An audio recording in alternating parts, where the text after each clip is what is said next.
tricky and trade down and get Molden. They don't want to go too far. We'll be back with about 3.5 minutes on the clock for the Saints.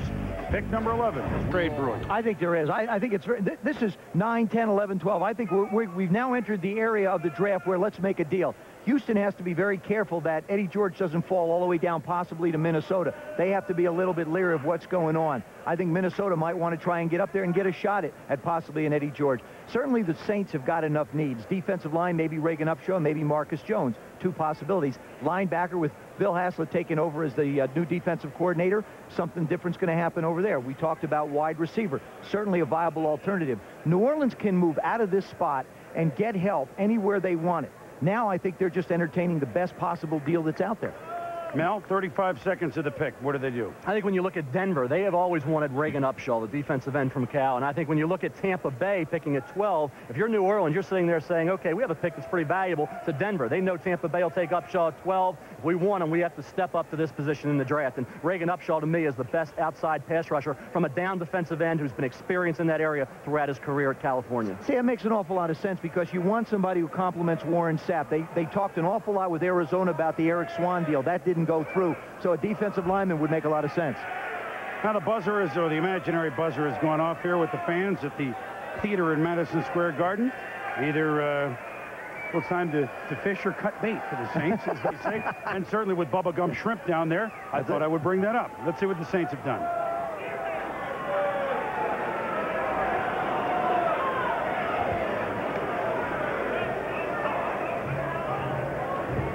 With the 11th pick in the first round, the New Orleans Saints select Alex Molden, defensive back, Oregon. Tampa Bay is now on the clock. I think the point that was made, and I don't know where we get the story that the owner said that we wouldn't take the that's when you get these fourth-hand stories. I think I'm going to bury those from now on. If I get the story, I'm going to use it. Somebody tells it to me directly. I'm not going to say a word. These fourth-hand stories I'm done with. We said that the owner wouldn't take Molden, but let's put it bluntly. Molden, Mel, on your board is by far and away the best cover corner. You can always get a safety, draft a corner and make him a safety, but to get a cover corner in a division with San Francisco, in a division with Atlanta with the run and shoot, you're going to need the 3 guys. You're going to need Eric Allen, Mark McMillan, and maybe Molden. I'll tell you, back a month ago when my report came out, I had Molden going to the New Orleans Saints. Everybody said I was crazy. They already have signed Mark McMillan. They've already, of course, have Eric Allen. But I've made that point. San Francisco and Atlanta, 2 of your competitors. You need a cover man like Molden. And you remember him at Oregon. He had that serious knee injury earlier in his career. He came back from that, showed no ill effects, retained his 4.4 speed, and also he has a 40-inch vertical jump. So when you're going against these big receivers in the NFL, you better be able to leap. You better be able to keep up with these guys, and Molden can do it. And when you're going up against the Rices, and now a J.J. Stokes, and you see Atlanta with that 4 wide receiver red gun attack. This is a guy for New Orleans to be able to get into a playoff situation or win a division. They have to compete against these 2 clubs, and this, I think, goes a long way to helping that defense get where they want to be, particularly Jim Moore and that Saint club.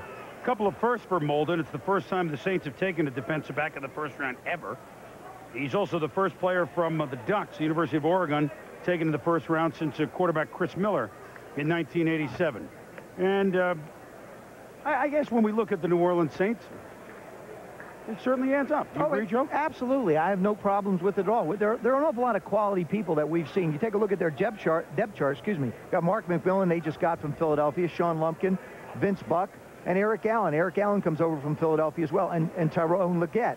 So what you've got is you have corners who can cover, but not necessarily with the athletic ability of this young man. I think the points have been made. You're in a division where you have to be able to cover people.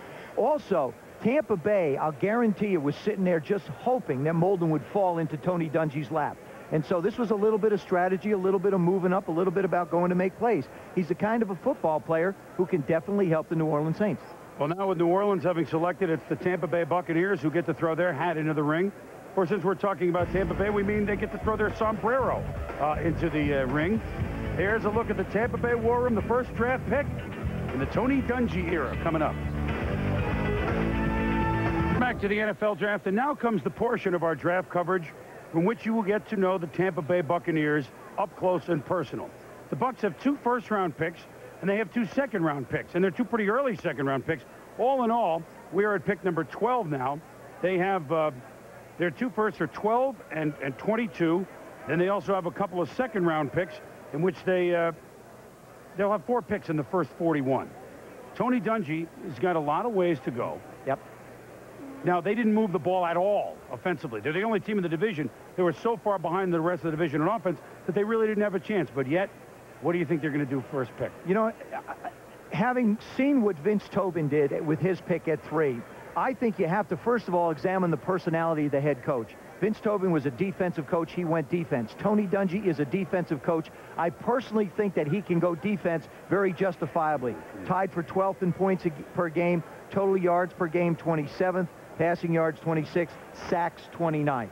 Here I think Reagan Upshaw is an excellent fit for them. He's a guy who can make plays. Again, we're talking about needing somebody to complement Warren Sapp.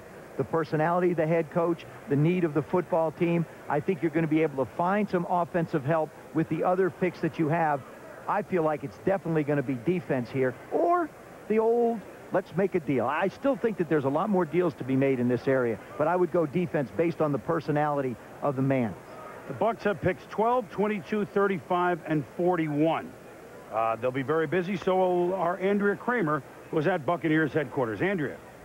Well, Chris, I think Joe Theismann just said it all. He did sum up their needs. It's clearly on defense, and Tony Dungy would like to go the way of Vince Tobin to go defense. In addition to Reagan Upshaw, another guy that they have out there is Dwayne Clemens, and a guy that Tony Dungy has likened Clemens to is Chris Dolman. Clemens would be at right end. Reagan Upshaw would be exclusively at right end. If they were able to work either of those players in, they could then move Eric Curry to the left side, try to get a little more production out of him. If they choose to go this early with a defensive back, and that's a big concern in the now pass-happy NFC Central, they could look at Walt Harris. He's got the size, 5'11 and a half, and that's another possibility. Yes, they will entertain thoughts of trading down, but those are pretty much guys that have been on their board. This draft has panned out exactly as they anticipated, and those would be good selections for them. Andrew, before we go back to you repeatedly with the Buccaneers picks, you're very close to Lawrence Phillips and his situation. I know you spoke with him earlier today. What were his thoughts? What was going through his mind as the draft unfolded? Chris, I just spoke to Lawrence about 10 minutes ago. He's in California at the home of his agent. There's about 20 family and friends there. He told me he was nervous, that he expected to go higher than he did. And a little bit of a surprise to me, because so many of these personnel men have told me what a nice, quiet kid he is. He said, 5 teams passed on me. I felt I was the best player in the draft.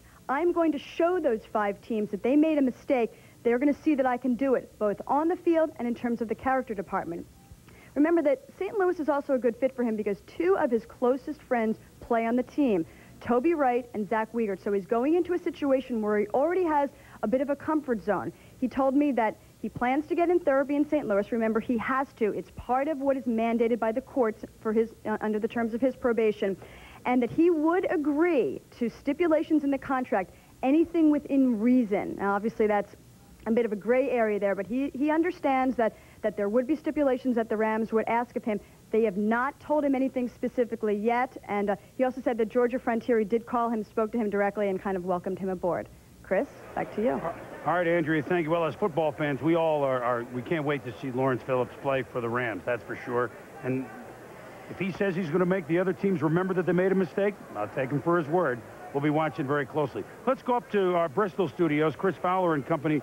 But what do you think's going on with 6 minutes to go on their pick in the Tampa Bay War Room right now? Where are they battling, Chris? Well, Chris, I'm going to ask a guy who's been in war rooms for the past few years, Mike Lombardi, the former director of player personnel for the Browns. Tampa, with 4 of the first 41 picks, should be a hub of activity. What do you look when you see inside the war room right now? Well, I think having been in the war room before, I think what you see is they're not so much concerned about this pick here. I think they know what they want to do here with this pick. It's the pick down below that they're not sure what they want to do, who's going to be there. So it's really more like a pool player, knows he can make a shot, but where do you put the cue ball so you can hit the next shot? A lot of guys on their feet. Nobody's sitting at the table. A lot of guys in ties standing around. Who is the pick this time? Is it a Dwayne Clemens or a defensive pass rusher? Well, I think they could go in a lot of different ways here. When you have multiple picks, it doesn't really hurt which way you go. So I think that defensively that they could certainly use an end, and I think that may be the pick. Nice problem to have, I guess, when you have a lot of needs, although that usually means you haven't been a very good football team, and they are the last-place team in their division. It's about that time. Let's go back to New York and Chris. All right, Chris. Well, obviously, Tony Dungy, it certainly looked like he was talking. Well, there's Upshaw's on. Let's see. Let me add this.